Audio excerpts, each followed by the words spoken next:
ദൈവനാമത്തിന് മഹത്വം. വീണ്ടും സന്തോഷത്തോടെ ദൈവസന്നിധിയിലായിരിക്കാനും നമ്മുടെ ദൈവത്തെ ആരാധിക്കുവാനും കർത്താവ് നൽകിയ ഈ നല്ല സൗഭാഗ്യത്തെ ഓർത്ത് കർത്താവിന് നമുക്ക് നന്ദി കരയറ്റാം, സ്തോത്രം ചെയ്യാം.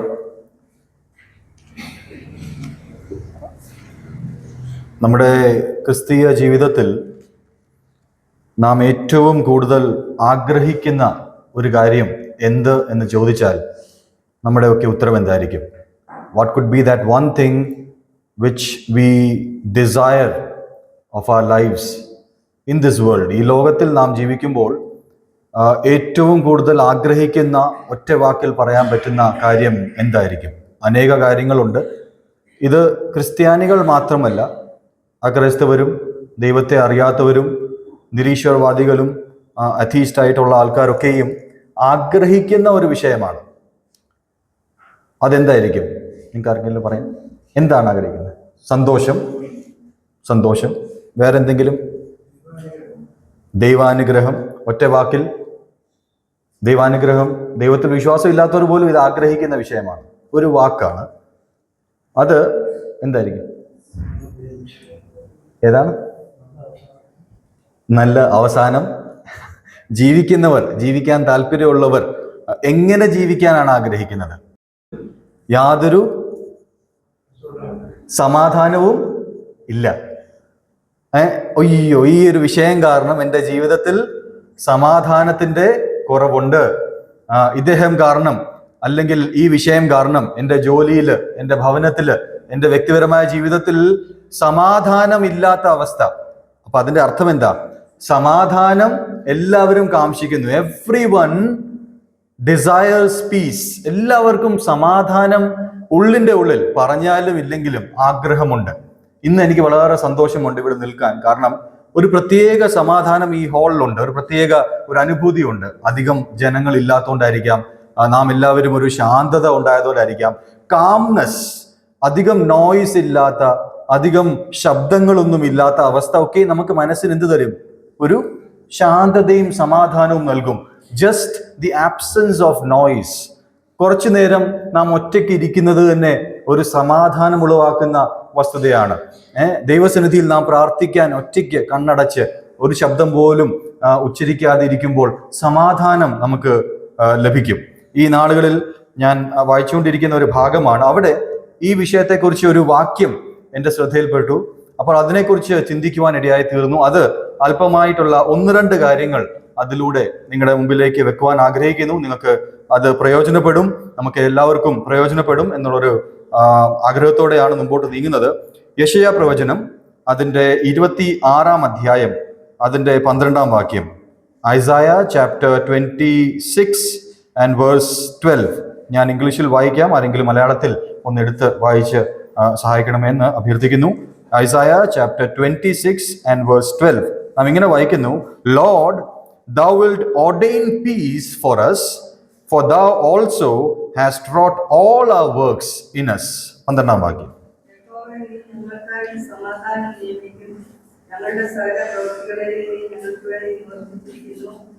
മതി. ദൈവനാമത്തിന് മഹത്വം. യഹോവേ, നീ ഞങ്ങൾക്കായിട്ട് സമാധാനം നിയമിക്കും, ഞങ്ങളുടെ സകല പ്രവൃത്തികളെയും നീ ഞങ്ങൾക്ക് വേണ്ടി നിവർത്തിച്ചിരിക്കുന്നുവല്ലോ. ഈ ഒരു വാക്യത്തിൽ അതിൻ്റെ അടിസ്ഥാനമായിട്ട് വെച്ചിട്ടാണ് മുമ്പോട്ട് ചില കാര്യങ്ങൾ പറയുവാൻ ദൈവാത്മാവിൽ ഞാൻ ആഗ്രഹിക്കുന്നത്. ഈ യെശയ്യാ പ്രവചനം 26-ാം അധ്യായം അതിൻ്റെ ഒരു പശ്ചാത്തലം നമുക്ക് അറിയാവുന്നതാണ്. ആ ഒരു ഭാഗം നാം വായിക്കുമ്പോൾ ഈ യെശയ്യാ പ്രവചനം തന്നെ 740-700 BC ആ കാലയളവിലാണ് എഴുതപ്പെട്ടത്. അപ്പോൾ ഈ 26-ാം അധ്യായത്തിലേക്ക് വരുമ്പോൾ, പ്രത്യേകിച്ചും 24, 25, 26, 27 അധ്യായങ്ങൾ, അതിനെ നാം പറയപ്പെടുന്നത് ലിറ്റിൽ അപ്പോക്കാലിപ്സ് എന്നാണ്. അതിന്റെ അർത്ഥം വെളിപ്പാട് പുസ്തകത്തിൽ കാണുന്ന അന്ത്യകാലങ്ങളെ കുറിച്ചുള്ള ചില വിഷയങ്ങൾ ഈ ഭാഗത്തും പറഞ്ഞിട്ടുണ്ട്. എന്നാൽ പ്രത്യേകിച്ചും നാം ഈ 26-ാം അധ്യായത്തിലേക്ക് വരുമ്പോൾ ഇതൊരു വിജയത്തിന്റെ ഒരു പാട്ടാണ്, ജയത്തിന്റെ ഒരു പാട്ടാണ്. യഹോവ തന്റെ ജനത്തിന്, ജനം എന്ന് വെച്ചാൽ യഹൂദ ജനത്തോട് സംസാരിക്കുകയാണ്, ഇസ്രായേലിനോട് സംസാരിക്കുകയാണ് ഡയറക്ട്ലി. അവർക്ക് വിജയം കൊടുക്കുമ്പോൾ, അവർക്ക് വിടുതൽ കൊടുക്കുമ്പോൾ, ജയം കൊടുക്കുമ്പോൾ പാടുന്ന ഒരു പാട്ടാണ്. അതാണ് അതിന്റെ 1-ാം വാക്യത്തിൽ നാം വായിക്കുന്നത്: in that day this song will be sung. അന്നാളിൽ അവർ യഹൂദ ദേശത്ത് ഈ പാട്ട് പാടും. അപ്പോൾ ഇതൊരു പാട്ടാണ്. ആ പാട്ടിന്റെ ചില വാക്കുകളാണ് നാം ഈ 12-ാം വാക്യത്തിൽ വായിച്ചത്. O Lord, you will establish peace for us, ordain peace for us, since you have also performed for us all our works. അപ്പോൾ ഈ ഒരു 26-ാം അധ്യായം നാം വായിക്കുമ്പോൾ നമ്മുടെ മനസ്സിൽ വരേണ്ടത്, ആ കാലത്ത് ഇത് ഡയറക്ട്ലി സംസാരിച്ചത് ഇമ്മീഡിയറ്റ് ഓഡിയൻസ്, ഇതിന്റെ പ്രേക്ഷകർ അല്ലെങ്കിൽ ഇത് കേൾക്കുന്നവർ, ഇത് വായിക്കുന്നവർ ആരാണ്? യഹൂദ ജനമാണ്, ദൈവത്തിന്റെ സ്വന്തം ജനമാണ്. ആ കാലഘട്ടങ്ങളിൽ അവർക്ക് ദൈവത്തിലുള്ള ആശ്രയത്തെ കുറിച്ച് പറയുന്ന വിഷയമാണ് നാം പ്രാരംഭമായിട്ട് മനസ്സിലാക്കേണ്ട വിഷയം. രണ്ടാമത്തെ വിഷയം, ഇന്ന് പ്രവചന ആത്മാവിൽ എല്ലാ തലമുറയിലും ഈ വാക്കുകൾ, ഈ വാക്യം വായിക്കുന്ന എല്ലാവരോടും ഇത് സംസാരിക്കുന്നു. God's faithful remnant in every generation. എല്ലാ തലമുറയിലും കർത്താവിന്റെ ഒരു ശേഷിപ്പുണ്ട്, കർത്താവിനെ അന്വേഷിക്കുന്നവരുണ്ട്, കർത്താവിനെ വിശ്വസിക്കുന്നവരുണ്ട്. ഇന്ന് നാം ഈ വാക്യം വായിക്കുമ്പോൾ ഈ വാക്യം എന്നോടും സംസാരിക്കുന്നു, നമ്മളോട് ഓരോരുത്തരോടും സംസാരിക്കുന്നു. അപ്പോൾ അന്ന് യഹൂദ ജനത്തോട്, ഇസ്രായേൽ ജനത്തോട് സംസാരിച്ചു, ഇന്ന് നമ്മോട് സംസാരിക്കുന്ന ഒരു വാക്യമാണ്. അത് പ്രാരംഭമായിട്ട് നമുക്ക് മനസ്സിലാക്കേണ്ട വസ്തുതയാണ്. ഇനിയും ആ വാക്യത്തിലേക്ക് നമുക്ക് കടന്നു വരാം. അതിന്റെ ഓരോ പദങ്ങളും അല്ലെങ്കിൽ ആ ഫ്രേസസ് നമുക്കൊന്ന് ചേർന്ന് ചിന്തിക്കാൻ ശ്രമിക്കാം. അവിടെ നാം വായിച്ചത് ലോർഡ്, തുടക്കം ഇങ്ങനെയാണ്, ഓ ലോർഡ്. അവിടെ യഹോവ എന്നൊരു പദം, യാഹ്വേ എന്നുള്ളൊരു പദമാണ് അവിടെ മൂലഭാഷയിൽ ഉപയോഗിച്ചിരിക്കുന്നത്. നാം ഈ വാക്ക് വായിച്ച് പലപ്പോഴും മുമ്പോട്ട് പോവുകയാണ് ചെയ്യുന്നത്. Sometimes we just read this word O Lord, പിന്നെ മുമ്പോട്ട് പോവുകയാണ്. എന്നാൽ ആ വാക്ക് അന്ന് യഹൂദജനം വായിക്കുമ്പോൾ, അത് കേൾക്കുമ്പോൾ തന്നെ അവരുടെ ഹൃദയത്തിൽ ഉണ്ടാവുന്ന വികാരം, ഈ യഹോവയെ കുറിച്ചുള്ള ആ ആഴമേറിയ സത്യങ്ങൾ അവരുടെ മനസ്സിലുണ്ട്. എന്തൊക്കെയാണ്? ഈ യഹോവ എന്നുള്ളൊരു വാക്ക് അവർ കേൾക്കുമ്പോൾ അവർക്ക് ദൈവത്തിന്റെ ഒരു ഉടമ്പടിയാണ് ഓർമ്മ വരുന്നത്. ദൈവം അവരുടെ ജീവിതത്തിൽ വ്യക്തിപരമായിട്ടുള്ള ഒരു ബന്ധം ഉണ്ടെന്ന് യഹൂദ ജനത്തിന് ഓർമ്മ വരും. അതേ രീതിയിൽ ഇന്ന് ഇത് നമ്മോട് സംസാരിക്കുമ്പോൾ ഓ ലോർഡ് എന്ന വാക്ക് നാം വായിക്കുമ്പോൾ, ധ്യാനിക്കുമ്പോൾ എന്റെ മനസ്സിലും നമ്മുടെ ഒക്കെ മനസ്സിലും വരേണ്ട വിഷയം, ഇത് എന്നോട് വ്യക്തിപരമായിട്ട് സംസാരിക്കുന്ന ഒരു ദൈവമാണ്, ഈ യഹോവയാണ്. He is a faithful God with a relationship with his people. തന്റെ ജനത്തോട് ഒരു വളരെ അടുത്ത ബന്ധം സൂക്ഷിക്കുന്ന ഒരു യഹോവയാണ് ഈ കാര്യം ഇവിടെ പറയുന്നത്, രേഖപ്പെടുത്തുന്നത്. ആ ഒരു വിഷയം നമുക്ക് മനസ്സിലാക്കണം. വളരെ വിദൂരതയില്, ദൂരത്ത് നിൽക്കുന്ന ഒരു വ്യക്തിയോ ദൈവവും അല്ല നമ്മളോട് സംസാരിക്കുന്നത്. വളരെ അടുത്ത് നിൽക്കുന്ന ഓ ലോർഡ് എന്ന് നാം പറയുമ്പോൾ തന്നെ നമ്മുടെ ഏറ്റവും അടുത്ത് നിൽക്കുന്ന ദൈവമാണ് നമ്മോട് സംസാരിക്കുന്നത് എന്നുള്ളൊരു വസ്തുത നാം മനസ്സിലാക്കണം.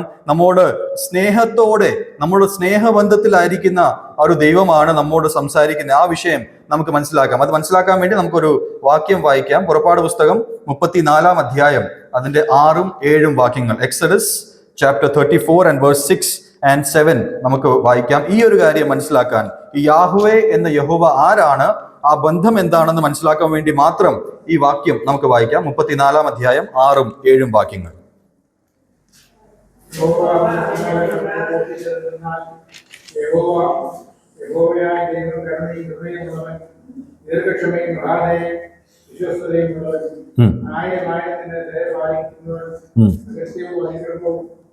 പാപവും ക്ഷമിക്കുന്നവൻ, കുറ്റമുള്ളവനെ വെറുതെ വിടാതെ പിതാക്കന്മാരുടെ അകത്തിൽ മക്കളുടെ മേലും മൂന്നാമത്തെയും നാലാമത്തെയും തലമുറയോളം സന്ദർശിക്കുന്നവൻ. അപ്പോ ഈ യഹോവയായ ദൈവം ആരാണ്? യഹോവയായ ദൈവം ഇതൊക്കെയാണ് ഇസ്രായേൽ ജനത്തിന്റെ ജീവിതത്തിൽ ചെയ്ത, അല്ലെങ്കിൽ അവർ അനുഭവിച്ച വിഷയം. അവൻ കൃപയുള്ളവനാണ്, കരുണയുള്ളവനാണ്, ദയയുള്ളവനാണ്. അതോടൊപ്പം അവന്റെ ചില ന്യായവിധികളും അവർക്ക് ഓർമ്മയിലുണ്ട്. ദൈവത്തിന്റെ അധികാരത്തെ സൂചിപ്പിക്കുന്ന ഒരു വാക്കാണ് ഓ ലോർഡ്, യാഹ്വേ, യഹോവ എന്നൊരു പദം. ഈ ഒരു വാക്യം തുടങ്ങുന്നത് ഓ ലോർഡ്. അപ്പൊ ആ ഒരു വാക്യം വായിക്കുമ്പോൾ തന്നെ നമ്മുടെ ഹൃദയത്തിൽ ഈ ചിന്തകളെല്ലാം നമ്മുടെ മനസ്സിൽ വെക്കണം. ഏറ്റവും അടുത്ത ബന്ധമുള്ള, എന്നെ സ്നേഹിക്കുന്ന, നമ്മെ സ്നേഹിക്കുന്ന, കരുണയുള്ള, കൃപയുള്ള, അതേസമയം വളരെ ഡിസിപ്ലിൻ ഉള്ള, വളരെ അനുശാസനമുള്ള, ശിക്ഷിക്കുന്ന സകല അധികാരവുമുള്ള ഒരു ദൈവമാണ് സംസാരിക്കുവാൻ പോകുന്നത്. ആ ഒരു വസ്തുത നമുക്ക് പൂർണ്ണമായിട്ട് ഉൾക്കൊണ്ട് വേണം നാം ഈ വാക്യത്തിൽ മുമ്പോട്ട് പോകാൻ. വീണ്ടും നാം ആ വാക്യത്തിലേക്ക് തിരിച്ചു വരാം. അവിടെ വായിക്കുന്നത് you will, O Lord, you will establish peace for us, അല്ലെങ്കിൽ you will ordain peace for us. അവിടെ നാം മലയാളത്തിൽ വായിക്കുന്ന യഹോവേ നീ ഞങ്ങൾക്കായി സമാധാനം നിയമിക്കും. You will ordain. ഇവിടെ നാം വായിക്കുന്ന ഒരു വാക്യം ഇങ്ങനെയാണ്: to establish, to appoint and to decree. യഹോവയായ ദൈവം നിയമിക്കും എന്ന് പറഞ്ഞാൽ, അപ്പോയിന്റ് ചെയ്യും എന്ന് പറഞ്ഞാൽ അത് സ്ഥാപിക്കുക എന്നുള്ള അർത്ഥമാണ്. അതിന്റെ അർത്ഥം ഈ സമാധാനം എന്ന് പറയുന്നത് യഹോവയിങ്കൽ നിന്ന് വരുന്ന ഒരു വസ്തുതയാണ്. അത് മനുഷ്യരിൽ നിന്ന് ഉദ്ഭവിക്കുന്ന ഒരു വസ്തുതയല്ല. അപ്പോ യഹോവയാണ് സമാധാനം സ്ഥാപിക്കുന്ന ഒരു ദൈവം, അല്ലെങ്കിൽ യഹോവ. ആ ഒരു വിഷയം നമുക്ക് മനസ്സിലാക്കണം. എബ്രായ ഭാഷയിൽ, അല്ലെങ്കിൽ എബ്രായ ഭാഷ ചിന്തിച്ചാൽ ഡിക്രീ ഫ്രം ഗോഡ്, ദൈവത്തിന്റെ ഒരു റൂലാണത്. ദൈവം അത് പ്രാബല്യത്തിൽ കൊണ്ടുവരികയാണ്. അതിന് യാതൊരു തർക്കവും പിന്നില്ല. God you will ordain peace for us എന്ന് പറഞ്ഞാൽ യു വിൽ ഓർഡെയിൻ, അതിനകത്ത് സംശയങ്ങൾ പിന്നില്ല. യഹൂദ ജനത്തിന്റെ ജീവിതത്തിൽ, ഇസ്രായേൽ ജനത്തിന്റെ ജീവിതത്തിൽ ഇന്ന് നാം വായിക്കുമ്പോൾ ദൈവത്തെ തലമുറ തലമുറയായിട്ട് പിൻപറ്റുന്ന ജനങ്ങളുടെ ജീവിതത്തിൽ ദൈവത്തിന്റെ അരുളപ്പാടാണ്, ദൈവം ഇത് ചെയ്യുക തന്നെ ചെയ്യും. Lord will ordain peace for us. Lord will ordain, ആ ഒരു വാക്കാണ് നാം ഇപ്പോൾ ചിന്തിക്കുന്നത്. You will ordain. അപ്പോൾ പലപ്പോഴും നമ്മുടെ ജീവിതത്തിൽ നാം ചിന്തിക്കുന്നത് നമ്മൾ ചില കാര്യങ്ങൾ ചെയ്യുമ്പോഴാണ് നമ്മുടെ ജീവിതത്തിൽ സമാധാനം വരുന്നത് എന്നുള്ളത്. ഞാനായിട്ട് ചില കാര്യങ്ങൾ നിവർത്തിക്കുമ്പോഴാണ് എൻ്റെ ജീവിതത്തിൽ സമാധാനം വരുന്നത്. അങ്ങനെയല്ല, ദൈവം ആണ് അത് സ്ഥാപിക്കുന്നത്. ഗോഡ് വിൽ ഓർഡെയിൻ, അവനാണ് അത് നിയമിക്കുന്നത് എന്നുള്ള സത്യം നമുക്ക് മനസ്സിലാക്കുവാൻ സാധിക്കും. വെറും ഒരു അനുവാദം മാത്രമല്ല, it's not just a permission. സമാധാനം ഉണ്ടാകട്ടെ എന്നുള്ളതല്ല, അവൻ സമാധാനം സ്ഥാപിക്കും എന്നുള്ളൊരു വസ്തുതയാണ് നാം അവിടെ വായിക്കുന്നത്. അവിടെ ആ വാക്ക് നിങ്ങൾ ശ്രദ്ധിച്ചു കാണും. സമാധാനം അവൻ സ്ഥാപിക്കും, നിയമിക്കും. പീസ്, ആ ഒരു വാക്കിനെ കുറിച്ച് കുറച്ചുകൂടെ ആഴമായിട്ട് നമുക്ക് ചിന്തിക്കുവാൻ സാധിക്കും. നമുക്ക് എല്ലാവർക്കും അറിയാവുന്ന ഒരു വാക്കാണ് പീസ്, സമാധാനം എന്നുള്ളത്. എന്താണ് സമാധാനം? സമാധാനത്തെ കുറിച്ച് നാം എന്താണ് മനസ്സിലാക്കുന്നത്? What do we know about peace? വചനത്തിൽ അനേകം സ്ഥലങ്ങളിൽ അനേകം രീതിയിൽ അതിന്റെ വ്യാഖ്യാനങ്ങൾ, അർത്ഥങ്ങൾ നമുക്ക് മനസ്സിലാക്കുവാൻ സാധിക്കും. പെട്ടെന്ന് മനസ്സിലാകാൻ വേണ്ടി ഈ പീസിനെ കുറിച്ച് നമുക്ക് ചിന്തിക്കുമ്പോൾ കുറഞ്ഞത് അതിനൊരു 3 ലെയേഴ്സ് എങ്കിലും ഉണ്ട്. 3 തലങ്ങളിൽ നമുക്ക് പീസ്, നമ്മുടെ ക്രിസ്തീയ ജീവിതത്തിൽ സമാധാനത്തെ കുറിച്ച് മനസ്സിലാക്കുവാൻ സാധിക്കും. ആദ്യത്തേത് ഇതേ യെശയ്യാപ്രവചനം 26-ാം അധ്യായം 3-ാം വാക്യം നമുക്കൊന്ന് വായിക്കാം. അവിടെ ആ ഒരു സമാധാനത്തിന്റെ ഒരു വിശേഷതയെ കുറിച്ച് പറയുന്നുണ്ട്. 3-ാം വാക്യം.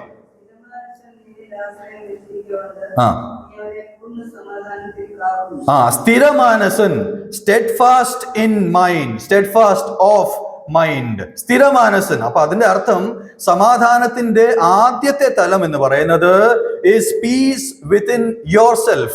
എനിക്ക് സ്വയമേ എൻ്റെ ഉള്ളിൽ സമാധാനത്തിന്റെ ആവശ്യമുണ്ട്. സ്ഥിരമാനസൻ, എൻ്റെ ഉള്ളിൽ സമാധാനത്തിന്റെ ആവശ്യമുണ്ട്. Peace within yourself. നമ്മുടെ ഒക്കെയും വ്യക്തിപരമായ ജീവിതത്തിൽ ഈ സമാധാനത്തിന്റെ ആവശ്യം ഉണ്ട്. കർത്താവ് സമാധാനം സ്ഥാപിക്കും, അതിലേക്ക് നാം മടങ്ങി വരും. എന്നാൽ നമ്മുടെ ഒക്കെയും ഉള്ളിൽ സമാധാനത്തിന്റെ അത്യാവശ്യമുണ്ട്.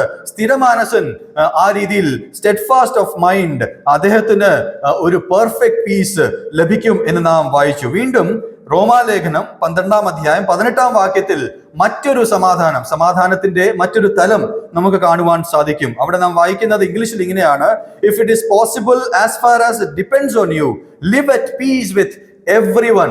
എല്ലാവരോടും നമുക്ക് ആവോളം സമാധാനത്തിൽ നാം ജീവിക്കുക.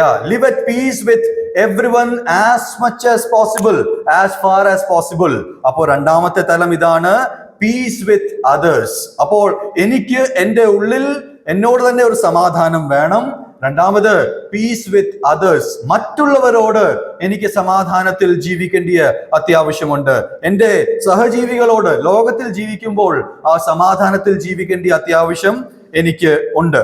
വീണ്ടും മൂന്നാമത് ഏറ്റവും പ്രധാനപ്പെട്ട വിഷയം, മൂന്നാമത്തെ വിഷയമാണ് റോമാലേഖനം തന്നെ, അതിന്റെ 5-ാം അധ്യായം നമുക്കതൊന്ന് വായിക്കാം. 5-ാം അധ്യായം 1-ാം വാക്യം. അവിടെ ഈ സമാധാനത്തിന്റെ മൂന്നാമത്തെ തലം നമുക്ക് കാണുവാൻ സാധിക്കും. Third layer of peace. റോമാലേഖനം 5-ാം അധ്യായം 1-ാം വാക്യം. നമ്മുടെ കർത്താവായ യേശു ക്രിസ്തു മൂലം നമുക്ക് ദൈവത്തോട് സമാധാനം. ദൈവത്തോട് സമാധാനമുണ്ട്. Peace with God. അപ്പോൾ ഇതാണ് സമാധാനത്തിന്റെ നമുക്ക് മനസ്സിലാക്കുവാൻ വേണ്ടി മൂന്നാമത്തെ തലം, വളരെ അത്യാവശ്യമായിട്ടുള്ള ലെയർ ആണ്, ഏറ്റവും ബേസ് ലെയർ ആണ് പീസ് വിത്ത് ഗോഡ്. ദൈവത്തോടും നമുക്ക് സമാധാനം വേണം. അപ്പോൾ സമാധാനത്തെ കുറിച്ചാണ് നാം മനസ്സിലാക്കുവാൻ ശ്രമിക്കുന്നത്. ദൈവം നൽകുന്ന, സ്ഥാപിക്കുന്ന, നിയമിക്കുന്ന ഈ സമാധാനം ആരോട് വേണം? എനിക്ക് എന്നോട് തന്നെ സമാധാനം വേണം. മറ്റുള്ളവരോട് ഞാൻ സമാധാനത്തിൽ ആവോളം ജീവിക്കണം. അതോടൊപ്പം എനിക്ക് അത്യാവശ്യമായിട്ട് വേണ്ടിയത് ദൈവത്തോട് എനിക്ക് സമാധാനം വേണം. അത് മനസ്സിലാക്കുവാൻ വേണ്ടി നാം ഒരു മരത്തെ എടുത്ത, when we take a tree, അതിന്റെ ഒരു ഘടന നാം നോക്കിക്കഴിഞ്ഞാൽ അതിന്റെ റൂട്ട്സ് ഉണ്ട്, അതിന് ട്രങ്ക് ഉണ്ട്, അതിന്റെ ബ്രാഞ്ചസ് ഉണ്ട്, അതിന് വേരുകളുണ്ട്. നടുഭാഗത്തുള്ള അതിന്റെ ട്രങ്ക്, മലയാളത്തിൽ എനിക്ക് അറിഞ്ഞുകൂടാ എന്താ അതിനെ പറയുന്നത്, നടുക്കത്തെ ആ തടി കഷ്ണം. അത് കഴിഞ്ഞ് അതിന്റെ കാതലുണ്ട്. അത് കഴിഞ്ഞ് അതിന്റെ മറ്റ് ബ്രാഞ്ചസ് നാം കാണുന്നു. അതിന്റെ മറ്റ് തരങ്ങളിൽ നാം കാണുന്ന 3 കാര്യങ്ങൾ ട്രീസിനെ കുറിച്ച് നമുക്ക് കാണുവാൻ സാധിക്കും. അങ്ങനെയെങ്കിൽ ഈ സമാധാനവുമായിട്ട് അതിനെ ചേർത്ത് ചിന്തിച്ചാൽ വേരുകൾ എന്ന് പറഞ്ഞാൽ പീസ് വിത്ത് ഗോഡ് ആണ്. ദൈവത്തോടുള്ള സമാധാനമാണ് ആ മരത്തിന്റെ, നമ്മുടെ ജീവിതത്തിന്റെ വേരുകൾ എന്ന് പറഞ്ഞാൽ. അതാണ് അടിസ്ഥാനം എന്ന് പറഞ്ഞാൽ. Peace with God. ദൈവത്തോട് ആദ്യം നമുക്ക് സമാധാനം നേടുവാൻ കഴിയണം. അങ്ങനെ ഒരു സമാധാനം ഉണ്ടെങ്കിൽ അതിൽ നിന്ന് വളർന്നു വരുന്നതാണ് ഈ കാതൽ എന്നുള്ളത്, ട്രങ്ക് എന്നുള്ളത്. അതാണ് നമുക്ക് രണ്ടാമതായിട്ട് വേണ്ടിയത്. ആ രീതിയിൽ നമ്മുടെ ഉള്ളിൽ ഒരു സമാധാനം ഉണ്ടാകണം. അത് വളർന്നു വന്ന് മറ്റ് ബ്രാഞ്ചസിലേക്ക് പോകുമ്പോൾ മറ്റുള്ളവരോടും നമുക്ക് സമാധാനം ഉണ്ടാകണം. ആ രീതിയിലാണ് peace with God, peace with others and peace within ourselves. എൻ്റെ ഉള്ളിൽ തന്നെ സമാധാനം ഉണ്ടാകണം. അപ്പോൾ ഈ ഒരു സമാധാനമാണ് കർത്താവ് നമ്മൾക്കായിട്ട് നൽകുന്നത്. ലോർഡ് ഗോഡ് വിഡ് ഓർഡെയിൻ പീസ് എന്ന് പറഞ്ഞാൽ ഇങ്ങനത്തെ ഒരു സമാധാനമാണ് കർത്താവ് നൽകുന്നത്. ദൈവത്തോട് സമാധാനം നമുക്ക് ആദ്യമായിട്ട് ലഭിക്കണം. പലപ്പോഴും നമ്മുടെ ജീവിതത്തിൽ നാം ചെയ്യുന്ന ഒരു വലിയ തെറ്റ് ഇതാണ്. നാം പലപ്പോഴും മറ്റുള്ളവരോട് സമാധാനത്തിൽ ഇടപെടുവാൻ ശ്രമിക്കും. നാം പലപ്പോഴും നമുക്ക് തന്നെ സമാധാനം കൈവരിക്കുവാൻ അനേക കാര്യങ്ങളിൽ നാം ഏർപ്പെടും. ഈ ലോകം അങ്ങനെയാണ്. We are all searching for peace with others and peace within ourselves. എനിക്ക് സമാധാനം വേണം, കുറച്ച് സ്വസ്ഥത വേണം, എനിക്ക് കുറച്ച് ആശ്വാസം വേണം, എനിക്ക് മറ്റുള്ളവരോട് ഒരു സമാധാനം വേണം, എൻ്റെ കുടുംബത്തിൽ അത് വേണം, എൻ്റെ സഭയിൽ അത് വേണം, എൻ്റെ സമൂഹത്തിൽ അത് വേണം എന്നുള്ളൊരു ആഗ്രഹം നമുക്കുണ്ട്. എന്നാൽ അതിന്റെ ബേസ് ലൈൻ ഇതാണ്, പീസ് വിത്ത് ഗോഡ്. ദൈവത്തോട് സമാധാനമാണ് വേരുകൾ എന്ന് പറഞ്ഞാൽ, റൂട്ട് എന്ന് പറഞ്ഞാൽ. ദൈവത്തോട് സമാധാനമില്ലെങ്കിൽ, ദൈവത്തോട് നമുക്ക് ആ സമാധാനത്തിൽ കടന്നു വരുവാൻ സാധിക്കുന്നില്ലെങ്കിൽ മറ്റു സമാധാനം ഒരിക്കലും കൈവരിക്കുവാൻ നിത്യമായിട്ട് നമുക്ക് സാധ്യമല്ല. വീണ്ടും അവിടെ വായിക്കുന്ന മറ്റൊരു പദം ഇതാണ്, O Lord you will establish peace for us. ഞങ്ങൾക്കായി സമാധാനം നിയമിക്കും. ആർക്കായിട്ടാണ് ഈ സമാധാനം നിയമിക്കുന്നത്? അന്ന് ഇസ്രായേൽ ജനത്തോട് ഈ കാര്യം സംസാരിക്കുന്നുണ്ടെങ്കിൽ ഇന്ന് ആർക്ക് വേണ്ടിയാണ് ഈ സമാധാനമുള്ളത്? ഗലാത്യർക്ക് എഴുതിയ ലേഖനം 3-ാം അധ്യായം 29-ാം വാക്യം നമുക്കൊന്ന് വായിക്കാം. Galatians chapter 3 and verse 29. അവിടെ നാം വായിക്കുന്നത് ഈ സമാധാനം ഇന്ന് ആർക്ക് വേണ്ടിയാണ്? ഗലാത്യ ലേഖനം 3-ാം അധ്യായം 29-ാം വാക്യം നമുക്കൊന്ന് വായിക്കാം.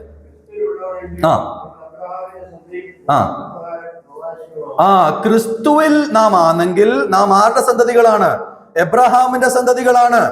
അതുകൊണ്ട് വാഗ്ദത്ത പ്രകാരം അവർക്ക് ലഭിക്കുന്ന എല്ലാം നമുക്ക് ലഭിക്കുകയാണ്. അപ്പോൾ അന്ന് യഹൂദ ജനത്തോട് ഇത് സംസാരിച്ചെങ്കിൽ, ഇസ്രായേൽ ജനത്തോട് സംസാരിച്ചെങ്കിൽ, എബ്രഹാമിന്റെ മക്കളായിരിക്കുന്ന ഇസ്രായേൽ ജനത്തോട് ദൈവം അവർക്ക് സമാധാനം നൽകുന്ന വിഷയം പറഞ്ഞെങ്കിൽ, ഇന്ന് ക്രിസ്തുവിലുള്ള നമുക്ക് ഓരോരുത്തർക്കും ഇത് ആപ്ലിക്കബിൾ ആണ്. ഇത് പ്രാവർത്തികമായിട്ട് എടുക്കുവാൻ സാധിക്കും. എന്താണ്?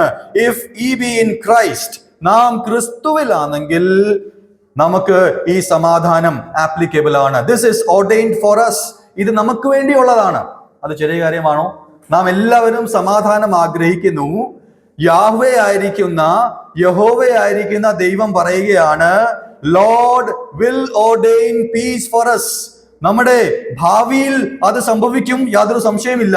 ഇന്നും നമ്മുടെ ഓരോ ദിവസത്തെ ജീവിതത്തിൽ ഈ വാക്യം നാം വായിക്കുമ്പോൾ ലോർഡ് വിൽ എസ്റ്റാബ്ലിഷ് പീസ് എന്ന് പറഞ്ഞാൽ അത് എന്നോട്, എൻ്റെ കുടുംബത്തോട്, ഞാൻ സഞ്ചരിക്കുന്ന എൻ്റെ എല്ലാ മേഖലയിലും കർത്താവിന്റെ കൽപ്പനയാണ്, നിയമനമാണ്, അപ്പോയിന്റ്മെന്റ് ആണ്, എസ്റ്റാബ്ലിഷ്മെന്റ് ആണ്. കർത്താവ് സമാധാനം ഞങ്ങൾക്കായിട്ട്, എനിക്കായിട്ടാണ് സ്ഥാപിക്കുന്നത്. It is both an individual and a corporate peace. ഇത് വ്യക്തിപരമായിട്ട് എനിക്ക് ഏറ്റെടുക്കുവാൻ സാധിക്കും, എൻ്റെ വ്യക്തിപരമായ ജീവിതത്തിൽ ദൈവത്തിന്റെ സമാധാനം. അതോടൊപ്പം നമ്മുടെ കുടുംബങ്ങളിൽ ഈ സമാധാനം ഏറ്റെടുക്കുവാൻ സാധിക്കും, നമ്മുടെ സഭകളിൽ ഈ സമാധാനം ഏറ്റെടുക്കുവാൻ സാധിക്കും. അസ്വസ്ഥമായിട്ട് ഇരിക്കേണ്ട യാതൊരു കാര്യവുമില്ല, യാതൊരു വിഷയത്തിലും ചഞ്ചലപ്പെടേണ്ട ആവശ്യമില്ല. ആരാണ് പറയുന്നത്? Lord you will establish peace for us. ദൈവത്തിന്റെ ജനമാണെങ്കിൽ ക്രിസ്തുയേശുവിൽ ആയതുകൊണ്ട് അന്ന് എബ്രഹാമിന്റെ സന്തതികളായി നാം ഇന്ന് തീർന്നിരിക്കുകയാണ്. അങ്ങനെയെങ്കിൽ നമ്മോടും ദൈവാത്മാവ് പറയുന്നത് ഗോഡ് വിൽ എസ്റ്റാബ്ലിഷ് പീസ്. ഇത്രയും കാര്യങ്ങൾ നാം കേട്ട് കഴിഞ്ഞപ്പോൾ ആദ്യത്തെ ഒരു ലേണിംഗ്, നമുക്ക് പഠിക്കുവാൻ സാധിക്കുന്ന ആദ്യത്തെ കാര്യം, 2 കാര്യങ്ങൾ മാത്രമേ എനിക്ക് പറയുവാനുള്ളൂ. ആദ്യത്തെ കാര്യം ഇതാണ്: peace is ordained, established, created, guaranteed, appointed, decreed by God himself in our lives. ഞാൻ ഇത്രയും വാക്കുകൾ ഉപയോഗിച്ചത് അതിന് പ്രാധാന്യമുള്ളത് കൊണ്ടാണ്. നമ്മുടെ ജീവിതത്തിൽ ദൈവം തന്നെയാണ് സമാധാനം സ്ഥാപിക്കുകയും സൃഷ്ടിക്കുകയും ഉറപ്പിക്കുകയും നിയമിക്കുകയും ചെയ്യുന്നത്, മറ്റാരുമല്ല. അതാണ് ആദ്യത്തെ ഒരു പഠനം. നമ്മുടെ മനസ്സിൽ നാം ഉറപ്പിക്കേണ്ട വിഷയം ഇതാണ്: സമാധാനം മറ്റ് ഒരു സ്ഥലത്തൊന്നും അല്ല വരുന്നത്. യാഹ്വേ ആയിരിക്കുന്ന, യഹോവ ആയിരിക്കുന്ന ദൈവമാണ് നമ്മുടെ ജീവിതത്തിൽ സമാധാനം സ്ഥാപിക്കുന്നത്, സൃഷ്ടിക്കുന്നത്, നിയമിക്കുന്നത്. നമുക്ക് സമാധാനത്തെ തപ്പി മറ്റെങ്ങും പോകേണ്ട ആവശ്യമില്ല. Lord will ordain peace for me, for us. ആ ഒരു സത്യമാണ് പ്രാരംഭമായിട്ട് നമുക്ക് മനസ്സിലാക്കുവാൻ സാധിക്കുന്നത്. അതിന്റെ 2ാമത്തെ ഭാഗത്തേക്ക് നമുക്ക് കടന്നു വരാൻ. അവിടെ നാം വായിക്കുന്നത് ഇങ്ങനെയാണ്: Lord you will establish peace for us since you have also performed for us all our works. വളരെ അത്ഭുതകരമായിട്ടുള്ള ഒരു സത്യമാണ് നാം ഇവിടെ വായിക്കുന്നത്. Since you have also performed for us all our works. നാം എങ്ങനെയാ വായിക്കുന്നത്? ഞങ്ങളുടെ സകല പ്രവർത്തികളെയും നീ ഞങ്ങൾക്ക് വേണ്ടി നിവർത്തിച്ചിരിക്കുന്നുവല്ലോ. ഞങ്ങളുടെ സകല പ്രവർത്തികളെയും നീ ഞങ്ങൾക്ക് വേണ്ടി നിവർത്തിച്ചിരിക്കുന്നുവല്ലോ. എന്താണ് നമുക്ക് മനസ്സിലാക്കുവാൻ സാധിക്കുന്നത്? ഞാൻ ചെയ്യേണ്ട പ്രവർത്തികൾ, the works which I have to do, I need to do, അത് എനിക്ക് വേണ്ടി ദൈവം നിവർത്തിക്കുന്നു. നമുക്കത് മനസ്സിലാക്കുവാൻ സാധിക്കുന്നുണ്ട്. How do we understand this? എങ്ങനെയാണ് നമുക്ക് മനസ്സിലാക്കുവാൻ സാധിക്കുന്നത്? ഈ ലോകത്തിൽ എൻ്റെ പ്രവർത്തികൾ ഞാനല്ലേ ചെയ്യുന്നത്, എൻ്റെ ജോലികൾ ഞാൻ തന്നെയല്ലേ ചെയ്യുന്നത്. നാം ഒക്കെയും നമ്മുടെ വ്യക്തി ജീവിതത്തിലും കുടുംബത്തിലും നമ്മുടേതായിട്ടുള്ള പ്രവർത്തനങ്ങൾ ചെയ്യുന്നില്ലേ? ഇവിടെ വായിക്കുന്നത് എൻ്റെ സകല പ്രവർത്തികളും ആരാ ചെയ്യുന്നത്? യഹോവയായിരിക്കുന്ന ദൈവമാണ് നിവർത്തിക്കുന്നത്. അതെങ്ങനെയാ സാധിക്കുന്നത്? How is it possible? നമുക്ക് ഒരു വാക്യം വായിക്കാം, അത് മനസ്സിലാക്കുവാൻ വേണ്ടി. 115-ാം സങ്കീർത്തനം അതിന്റെ 1-ാം വാക്യം, Psalms 115 and verse 1. അവിടെ നാം ഇത് മനസ്സിലാക്കുവാൻ വേണ്ടി ദൈവം നമ്മുടെ ജീവിതത്തിൽ പ്രവർത്തിക്കുന്നു എന്നുള്ളത് നാം മനസ്സിലാക്കണമെങ്കിൽ അവിടെ സങ്കീർത്തനക്കാരൻ ഒരു വസ്തുത ഓർമ്മിപ്പിക്കുകയാണ്. 115-ാം സങ്കീർത്തനം അതിന്റെ 1-ാം വാക്യം.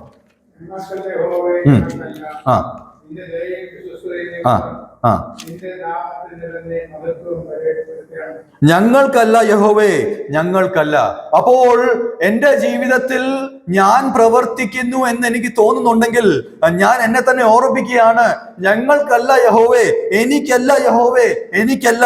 സകല മഹത്വവും സകല ഉയർച്ചയും ആർക്കാണ് ലഭിക്കുന്നത്? ദൈവത്തിനാണ് ലഭിക്കേണ്ടത്. അനേക വാക്യങ്ങൾ വേറെയുമുണ്ട്. ഈ ഒരു വാക്യം നാം വായിച്ചു എന്നുള്ളത് മാത്രമേ ഉള്ളൂ. ഫിലിപ്പിയർക്കെഴുതിയ ലേഖനം 2-ാം അധ്യായം 13-ാം വാക്യത്തിലും നാം ഇതേ അർത്ഥം വരുന്ന ഒരു വിഷയം വായിക്കുന്നു. കർത്താവിന്റെ ഇഷ്ടം, his will to work for his good pleasure. തന്റെ ഇഷ്ടത്തിനായിട്ട്, തന്റെ ഹിതം നിറവേറ്റുവാൻ അവൻ നമ്മെ ഉപയോഗിക്കുകയാണ്. ദൈവത്തിന്റെ പ്രവർത്തികൾ എന്നിലൂടെ കർത്താവ് പ്രവർത്തിക്കുകയാണ്. ദൈവമാണ് പ്രവർത്തിക്കുന്നത്. ഞാനല്ല എന്റെ പ്രവർത്തികൾ പ്രവർത്തിക്കേണ്ടത്. അതാണ് നാം മനസ്സിലാക്കേണ്ട സത്യം. എന്റെ ജീവിതത്തിൽ ഞാൻ തന്നെ പ്രവർത്തിച്ചാൽ അത് ദൈവപ്രവർത്തിയല്ല. എന്റെ പ്രവർത്തികൾ ദൈവം പ്രവർത്തിക്കണം. എന്നിലൂടെ ദൈവ പ്രവർത്തികൾ വെളിപ്പെടണം. അങ്ങനെ സംഭവിക്കുമ്പോഴാണ് നാം വായിച്ച ഒന്നാമത്തെ ഭാഗത്തിന് ഒരു പൂർത്തീകരണമുള്ളൂ. നാം വായിച്ച എങ്ങനെയാണ്? Since you have also performed. Since you have also performed. എന്തുകൊണ്ടാണ് ദൈവത്തിന്റെ സമാധാനം എന്റെ ജീവിതത്തിൽ നിയമിക്കപ്പെടുന്നത്? എന്തുകൊണ്ടാണ് ദൈവിക സമാധാനം സ്ഥാപിക്കപ്പെടുന്നത്? കാരണം ഇതാണ്. Reason is this. കാരണം ദൈവമാണ് എന്റെ പ്രവർത്തികൾ എനിക്ക് വേണ്ടി നിവർത്തിച്ചത്. എന്റെ പ്രവർത്തികൾ ദൈവമില്ലാതെ ഞാൻ പ്രവർത്തിച്ചാൽ, എന്റെ പ്രവർത്തികൾ ദൈവത്തെ മറന്ന് ഞാൻ പ്രവർത്തിച്ചാൽ, എന്റെ ജീവിതം ദൈവമില്ലാതെ ഞാൻ ജീവിച്ചാൽ, എന്റെ ജീവിതത്തിലെ ഓരോ മണ്ഡലങ്ങളിലും ഞാൻ ദൈവത്തെ ഓർത്തില്ലെങ്കിൽ ഈ സമാധാനം എനിക്ക് കൈവരിക്കുവാൻ ഒരിക്കലും സാധ്യമല്ല. For you have indeed done for us all our works. നീ അക്ഷരാർത്ഥത്തിൽ കർത്താവെ അത് നിവർത്തിച്ചിരിക്കുന്നുവല്ലോ എന്നാണ് പറയുന്നത്. You have already done. എന്റെ ജീവിതത്തിൽ, നമ്മുടെ ജീവിതത്തിൽ, ക്രിസ്തീയ ജീവിതത്തിൽ ഈ ഒരു സാക്ഷ്യം നമുക്ക് വരുവാൻ സാധ്യമാണോ? Can we have this testimony in our lives? എന്റെ ജീവിതത്തിൽ ഓരോ പ്രവൃത്തിയും ഞാനല്ല, ദൈവമാണ് പ്രവർത്തിക്കുന്നത്. എന്റെ വ്യക്തിപരമായ ജീവിതത്തിൽ ഞാൻ എടുക്കുന്ന ഓരോ തീരുമാനങ്ങൾ, എന്റെ വായിൽ നിന്ന് വരുന്ന ഓരോ വാക്കുകൾ, എന്റെ പ്രവർത്തനങ്ങൾ ഞാനല്ല അത് പറയുന്നതും പ്രവർത്തിക്കുന്നതും ചിന്തിക്കുന്നതും നിരൂപിക്കുന്നതും അത് ദൈവമാണ് എന്നിലൂടെ പ്രവർത്തിക്കുന്നത് എന്ന് നമുക്ക് പറയുവാൻ സാധിക്കുമോ? അങ്ങനെ സാധിച്ചാൽ ആദ്യത്തെ കാര്യം സത്യമായി തീരും. You will ordain peace. സമാധാനമാണ് നാം കാംക്ഷിക്കുന്നത്. സമാധാനത്തെ കുറിച്ചാണ് നാം മനസ്സിലാക്കിക്കൊണ്ടിരിക്കുന്നത്. എങ്ങനെയാ അത് സാധിക്കുന്നത്? Because God has done all of my work. എൻ്റെ എത്ര പ്രവർത്തികളുണ്ടോ അത് ദൈവം നിവർത്തിക്കുമ്പോൾ എൻ്റെ ജീവിതത്തിൽ എല്ലാ തലങ്ങളിലും സമാധാനം ഉറപ്പായിട്ടും ഉണ്ടാകും. നേരെ തിരിച്ചും സത്യമാണ്. എൻ്റെ പ്രവർത്തികൾ ഞാൻ ഒറ്റയ്ക്ക്, ഞാൻ മാത്രമായിട്ട് ചെയ്യുവാൻ ശ്രമിച്ചാൽ ഒരിക്കലും നിലനിൽക്കുന്ന ഒരു സമാധാനം എൻ്റെ ജീവിതത്തിൽ ഉണ്ടാകുവാൻ സാധ്യതയില്ല. ദൈവിക സമാധാനം നമുക്ക് വരണമെങ്കിൽ we need to allow God to work in our life. That is key to peace. സമാധാനത്തിന്റെ താക്കോൽ എന്താണെന്ന് നമ്മോട് ആരെങ്കിലും ചോദിച്ചാൽ ഇതാണ്: ദൈവം എൻ്റെ പ്രവർത്തികൾ ചെയ്യുവാൻ ഞാൻ അനുവദിക്കണം. I should allow God to work for me. God will not forcefully work for me. ദൈവം നിർബന്ധമായിട്ട് എൻ്റെ ജീവിതത്തിൽ വന്ന് പ്രവർത്തിക്കുകയില്ല. കാരണം എനിക്ക് ഫ്രീ വില്ലുണ്ട്. എനിക്ക് സ്വയമായിട്ട് അത് ചിന്തിച്ച് തീരുമാനിക്കാനുള്ള സ്വാതന്ത്ര്യം കർത്താവ് നൽകിയിട്ടുണ്ട്. അതുകൊണ്ട് സ്വയമായിട്ട് ഞാൻ കർത്താവിനെ അനുവദിക്കണം. അങ്ങനെ ചെയ്താൽ സമാധാനം കൈവരിക്കുവാൻ സാധിക്കും. രണ്ടാമത്തെ ലേണിംഗ് ഇതാണ്. ഈ രണ്ടാമത്തെ കാര്യം കൂടെ മാത്രം പറഞ്ഞ് ഞാൻ അവസാനിപ്പിക്കുകയാണ്. Only God's work can bring about peace. My work cannot result in peace. ദൈവത്തിന്റെ പ്രവൃത്തിക്ക് മാത്രമേ സമാധാനം കൊണ്ടുവരുവാൻ സാധിക്കുകയുള്ളൂ. എൻ്റെ പ്രവൃത്തിക്ക് സമാധാനം കൊണ്ടുവരുവാൻ സാധ്യമല്ല.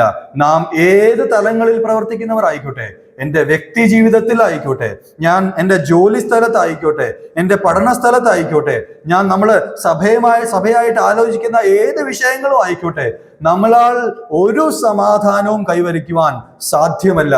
ദൈവം പ്രവർത്തിക്കുമ്പോൾ പക്ഷേ സമാധാനം തീർച്ചയായിട്ടും അവിടെ ഉണ്ടാവും. അതാണ് രണ്ടാമത്തെ ലേണിംഗ്. ഒന്നാമത്തെ ലേണിംഗ് നമുക്ക് ഓർമ്മയുണ്ട്, ഞാൻ വിശ്വസിക്കുകയാണ്. Peace is ordained, established only by God. ദൈവമാണ് സമാധാനം സ്ഥാപിക്കുന്നത്. രണ്ടാമത്, ആ സമാധാനം നമുക്ക് ലഭിക്കണമെങ്കിൽ നാം ചെയ്യേണ്ടത് ദൈവം നമ്മുടെ ജീവിതത്തിൽ പ്രവർത്തിക്കുവാൻ ഞാൻ അനുവദിക്കണം. If I don't allow God to work, God's peace cannot be established. If I don't allow God to work in my life, God's peace cannot be established. നമ്മുടെ ജീവിതങ്ങൾ നമുക്കൊന്ന് തിരിഞ്ഞു നോക്കാം. നമുക്ക് ആ രീതിയിലുള്ള അനുവാദം നമുക്ക് കർത്താവിന് നമ്മുടെ ജീവിതങ്ങൾ തുറന്നു കൊടുക്കുന്നവരാണോ നാം എന്നുള്ളത് നമുക്ക് ചിന്തിക്കേണ്ട വിഷയമാണ്. ഒരു വാക്യം കൂടെ വായിച്ച് നമുക്ക് അവസാനിപ്പിക്കാം. എബ്രായ ലേഖനം 13 അധ്യായം അതിന്റെ 20 21 വാക്യങ്ങൾ. Hebrews chapter 13 versus 20 and 21. ആ വാക്യങ്ങൾ വായിച്ച് നമുക്ക് അവസാനിപ്പിക്കാവുന്നതാണ്. 20 21 വാക്യങ്ങൾ.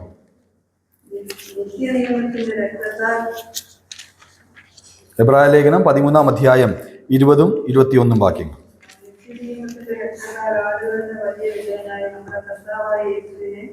മരിച്ചവരുടെ ഇടയിൽ നിന്ന് മടക്കി വരുത്തിയ സമാധാനത്തിന്റെ ദൈവം നിങ്ങളെ അവന്റെ ഇഷ്ടം ചെയ്യുവാൻ തക്കവണ്ണം എല്ലാ നന്മയിലും യഥാസ്ഥാനപ്പെടുത്തി തനിക്ക് പ്രസാദമുള്ളത് യേശുക്രിസ്തു മുഖാന്തരം നമ്മിൽ നിവർത്തിക്കുമാറാകട്ടെ. അവനെ എന്നേക്കും മഹത്വം. ആമേൻ. ദൈവനാമത്തിന് മഹത്വം. ഇതാണ് കർത്താവിന് നമ്മെക്കുറിച്ചുള്ള ആഗ്രഹം. കഴിഞ്ഞ ആഴ്ചയിൽ നാം എല്ലാവരും കേട്ടതാണ് സൽപ്രവർത്തികൾ, നന്മ ചെയ്യുക, നല്ല പ്രവൃത്തികൾ നമുക്ക് ആവോളം ചെയ്യുക എന്നുള്ളത്. അതേ കാര്യം നാം ഇവിടെ വീണ്ടും വായിക്കുന്നു. എന്നാൽ അവിടെ ഞാൻ ശ്രദ്ധിച്ച വിഷയം അതിന്റെ 20 വാക്യത്തിൽ വായിക്കുന്നു, Now the God of peace, സമാധാനത്തിന്റെ ദൈവമാണ് ഇത് ആഗ്രഹിക്കുന്നത്. God of peace, സമാധാനത്തിന്റെ ദൈവമാണ് നാം ഈ രീതിയിൽ സൽപ്രവർത്തികൾ ചെയ്ത് തികഞ്ഞവരായിട്ട് ദൈവസന്നിധിയിൽ നിൽക്കുവാൻ ആഗ്രഹിക്കുന്നത്. സമാധാനത്തിന്റെ ദൈവം സമാധാനമായിട്ട് നിൽക്കുക മാത്രമല്ല, എൻ്റെ ജീവിതത്തിൽ, നമ്മുടെ ഒക്കെയും ജീവിതത്തിൽ സമാധാനം നൽകുന്ന, നിയമിക്കുന്ന ദൈവമാണ്. നാം ചെയ്യേണ്ടത് ഇത്രമാത്രം, നാം ചെയ്യേണ്ടത് ഈ ഒരു കാര്യം മാത്രമാണ്. Allow God to work in our lives. എൻ്റെ ജീവിതത്തിൽ, നമ്മുടെ ഒക്കെയും ജീവിതത്തിൽ കർത്താവിന് പ്രവർത്തിക്കുവാൻ ഒരു അനുവാദം നാം കൊടുക്കുക. ഒന്ന് തുറന്ന് നമ്മുടെ ജീവിതം കൊടുക്കുക. കർത്താവ് പ്രവർത്തിക്കും. കർത്താവിന്റെ സമാധാനം കർത്താവ് നിയമിക്കും. സകല സൽപ്രവർത്തികളും ചെയ്ത് തികഞ്ഞവരായിട്ട് കർത്താവിന്റെ വരവിങ്കൽ നമുക്ക് തീരുവാൻ സാധിക്കും. എത്ര അനുഗ്രഹിക്കപ്പെട്ട വചനങ്ങളാണ് നാം വായിച്ചത്. കർത്താവിനെ പ്രവർത്തിക്കുവാൻ അനുവദിക്കുമ്പോൾ കർത്താവ് സമാധാനവും നന്മകളും എല്ലാം നമ്മുടെ ജീവിതത്തിൽ നൽകുന്ന ഒരു ദൈവമാണ്. ഈ കാര്യങ്ങൾ നാം മനസ്സിലാക്കി നമ്മുടെ ജീവിതത്തിൽ സമാധാനത്തോടെ ജീവിക്കുവാൻ കർത്താവ് സഹായിക്കട്ടെ. കർത്താവ് ഈ ലോകത്തിലേക്ക് ഇറങ്ങി വന്നത് നമുക്ക് സമാധാനം നൽകുവാൻ വേണ്ടിയാണ്. കർത്താവ് ഇന്ന് പരിശുദ്ധാത്മാവിനെ നൽകി തന്നിരിക്കുന്നത് നമുക്ക് ആശ്വാസവും സമാധാനത്തിനും വേണ്ടിയാണ്. കർത്താവ് വീണ്ടും വരുവാൻ പോകുന്നത് നമുക്ക് സമാധാനമായിട്ട് സ്വർഗത്തിൽ വാഴുവാൻ വേണ്ടിയാണ്. നമ്മുടെ ദുഃഖത്തിൽ, വേദനകളിൽ, രോഗത്തിൽ, ക്ഷീണത്തിലൊക്കെയും കർത്താവ് ആശ്വാസങ്ങൾ നൽകുന്നത് നമുക്ക് സമാധാനം ലഭിക്കുവാൻ വേണ്ടിയാണ്. കർത്താവിന്റെ ജീവിതത്തിന്റെ നിലനിൽപ്പിന്റെ ആകത്തുക എന്ന് പറയുന്നത് തന്റെ ജനത്തിന് സമാധാനവും നേരത്തെ പറഞ്ഞ സന്തോഷവും ഒക്കെയും നൽകുവാൻ വേണ്ടിയാണ്. നാം അത് സ്വീകരിക്കുവാൻ വേണ്ടി തയ്യാറാണോ? Are we ready to accept this God ordained peace in our life? ദൈവം നിയമിക്കപ്പെട്ട, അല്ലെങ്കിൽ ദൈവത്താൽ നിയമിക്കപ്പെട്ട, ദൈവം സ്ഥാപിക്കുന്ന ഈ സമാധാനം കൈവരിക്കുവാൻ, നമ്മുടെ ജീവിതത്തിൽ അനുഭവിക്കുവാൻ നമുക്ക് തയ്യാറുണ്ടോ? ദൈവത്തെ നാം ആ രീതിയിൽ അനുവദിക്കുന്നുണ്ടോ? നമ്മുടെ ജീവിതത്തിൽ എന്തെങ്കിലും അസ്വസ്ഥത ഉണ്ടെങ്കിൽ, സമാധാന കുറവുണ്ടെങ്കിൽ ഈ വാക്യങ്ങൾ ഒന്നുകൂടെ നമ്മുടെ ജീവിതത്തിൽ ഒന്ന് വായിക്കാം. ഒറ്റയ്ക്കിരുന്നൊന്ന് വായിക്കാം. God will establish peace for us since you have worked my works. എൻ്റെ പ്രവർത്തികൾ ദൈവം എനിക്ക് വേണ്ടി ചെയ്ത് തീർത്തിരിക്കുന്നു. നമ്മുടെ ജീവിതത്തിൽ ഏറ്റവും വലിയ പ്രവൃത്തി കർത്താവായ യേശു ക്രിസ്തു കാൽവരി ക്രൂശിൽ ചെയ്തു തീർത്തു. അതിലൂടെ എന്നേക്കുമുള്ള സമാധാനം കർത്താവ് നൽകിയിട്ടുണ്ട്. എന്നാൽ ഇന്ന് ഓരോ ദിവസവും ജീവിക്കാനുള്ള സമാധാനവും കർത്താവ് നമുക്ക് നൽകുവാൻ ആഗ്രഹിക്കുന്നു. ഈ വചനങ്ങൾ അതിനായിട്ട് നമ്മെ സഹായിക്കട്ടെ. സഭയായിട്ടും നമുക്ക് ദൈവത്തോട് സമാധാനമുള്ളവരായിട്ട്, ദൈവത്തിന്റെ സമാധാനം പ്രാപിക്കുന്നവരായിട്ട്, സൽപ്രവർത്തികൾ ചെയ്യുന്നവരായിട്ട് മുന്നേറുവാൻ, ജീവിക്കുവാൻ കർത്താവ് നമ്മെ സഹായിക്കട്ടെ. ദൈവനാമം മഹത്വപ്പെടുമാറാകട്ടെ.